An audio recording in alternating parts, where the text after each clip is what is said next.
안녕하세요. 자유교회 이진우 목사가 보내드리는 아침 묵상입니다. 오늘도 예수 그리스도의 향기를 내는 복된 하루가 되시길 바랍니다. 5월 5일 금요일 아침 묵상입니다. 오늘은 영적 싸움을 위한 기도라는 제목으로 마태복음 6장 13절의 말씀 묵상합니다. 우리를 시험에 들게 하지 마시옵고 다만 악에서 구하시옵소서. 그리스도인으로서 선한 영향력을 끼치기 위해 애쓰는 교우들에게 주님의 위로와 평화가 임하길 바라며 금요일 아침 묵상 시작합니다. 우리를 시험에 들게 하지 마시옵고라는 기도가 유혹이라는 시험을 위한 기도라면 다만 악에서 구하시옵소서라는 기도는 영적 싸움을 위한 기도라고 할 수 있습니다. 여기서 추상적이고 포괄적인 개념인 악이라는 단어는 구체적으로 악한 자를 의미한다고 생각할 수 있습니다. 추상적이고 포괄적인 악이라는 단어를 좀 더 구체적이며 명확한 악한 자로 규정하는 이유는 우리를 넘어뜨리려는 악에 대한 영적 실체를 분명히 하기 위함입니다. 우리를 유혹하여 넘어뜨리려는 악한 자의 실체에 대해 구약 성경은 사탄이라고 표현하였습니다. 사탄은 히브리어입니다. 역대상 21장 1절이죠. 사탄이 일어나 이스라엘을 대적하고 다윗을 충동하여 이스라엘을 계수하게 하니라.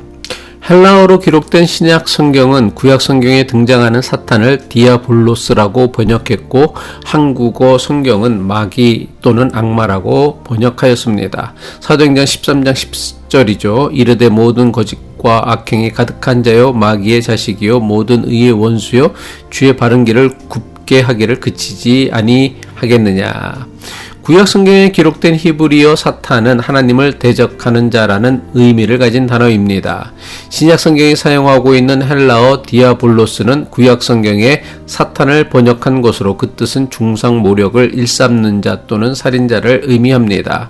구약 성경의 사탄과 신약 성경의 디아볼로스, 한글 성경의 마귀는 모두 하나님을 대적하는 자 또는 하나님의 백성을 대적하는 자를 의미합니다. 구약 성경에서 사탄이 하나님과 하나님의 백성 이스라엘을 대적하는 자였다면 신약 성경에서 디아블로스 마귀는 예수 그리스도와 그리스도인을 대적하는 악한 권세를 의미합니다. 사도 바울은 에베소 교회에 보내는 편지에서 사탄의 실체에 대해 다음과 같이 설명하고 있습니다. 에베소서 2장 2절이죠. 그때 여러분은 범죄와 죄 가운데서 이 세상의 풍조를 따라 살고 공중의 권세를 잡은 통치자 곧 지금 불순종의 자식들 가운데서 역사하는 영을 따라 살았습니다. 바울은 하나님을 대적하는 사탄 또는 디아블로스의 실체에 대해 공중의 권세를 잡은 통치자라고 설명한 것입니다. 사도 바울이 이해한 사탄, 디아블로스는 세상 권세를 잡고 세상을 지배하는 눈에 보이지 않는 힘 또는 세력을 의미합니다. 기독교 역사를 보면 공중의 권세 잡은 자를 다른 종교라고 여겨서 기독교가 아닌 다른 종교를 비난하고 대적하여 없애려고 했습니다. 하지만 사도 바울이 말한 공중 권세 잡은 자는 기독교 신앙에 침투하여 기독교인들을 무너뜨리려는 하나님의 대적자 사탄을 의미합니다. 이 사실을 분명히 알 수 있는 것이 공중 권세 잡은 자가 하는 일입니다. 공중 권세 잡은 자가 하는 가장 중요한 일은 크게 두 가지입니다. 하나는 우리가 하나님을 사랑하는 것을 방해하는 일입니다. 다른 하나는 우리가 하나님의 사랑을 받아 다른 사람, 즉 이웃을 사랑하는 것을 방해하는 일입니다. 한마디로 공중 권세 잡은 자가 하는 일은 우리가 하나님을 사랑하고 이웃을 사랑하는 하나님 나라를 방해하는 것입니다. 하지만 사탄은 우리 마음속 깊숙이 들어와서는 우리가 대적해야 할 자를 사탄이 아닌 이웃 종교를 우리의 대적으로 생각하게 만듭니다. 그래서 우리를 잘못된 길로 미혹하는 사탄과의 영적 싸움 대신에 이웃 종교를 미워하고 증오하는 것으로 우리의 영적 싸움을 대신하게 했습니다. 하지만 분명히 구별해야 할 것은 우리의 영적 싸움의 대상은 우리를 유혹하여 스스로 하나님과 같아지게 하는 사탄이지 이웃 종교가 아닙니다. 사탄의 유혹에 빠져 스스로 하나님과 같아진 사람에게 나타나는 대표적인 모습은 오직 자기만을 생각하는 자기중심주의 또는 이기주의입니다. 우리가 하나님을 사랑하고 이웃을 사랑하게 되면 비록 당장 나에게 이익이 되지 않는 일이라도 기꺼이 기쁨으로 할 수 있습니다.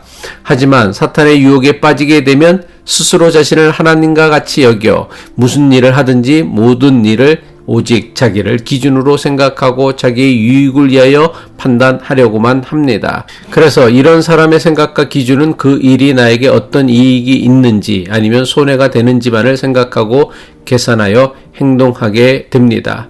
이처럼 사탄은 우리를 미혹하여 하나님과 이웃은 상관하지 않고 오직 자기 자신의 이익만 추구하며 살게 합니다. 그 결과 우리에게 주어진 가장 중요하고 소중한 계명, 하나님 사랑과 이웃 사랑을 실패하게 만들어 하나님 나라를 만들어 가지 못하게 방해합니다. 또한 사탄은 우는 사자같이 삼킬 자를 두루 찾아다니며 호시탐탐 믿음의 사람들을 넘어뜨리려 합니다. 하지만 우리의 힘과 능력만으로는 사탄과의 영적 싸움을 감당하기 힘듭니다. 그래서 우리는 사탄과의 영적 싸움에서 우리를 구원해 달라는 다만 악에서 구하시옵소서라는 기도를 매일 같이 간절히 해야 하는 것입니다. 기도하겠습니다. 하늘에 계신, 그래서 어디서나 우리를 지켜보시는 아버지 하나님, 우리를 지배하고 다스리려는 사탄의 권세에서 우리를 구원하여 주사 사탄의 지배를 받는 자가 아니라 하나님의 통치와 다스림을 받으며 살아가는 존귀한 하나님 나라의 백성으로 살게 하옵소서. 예수 그리스도의 이름으로 기도합니다.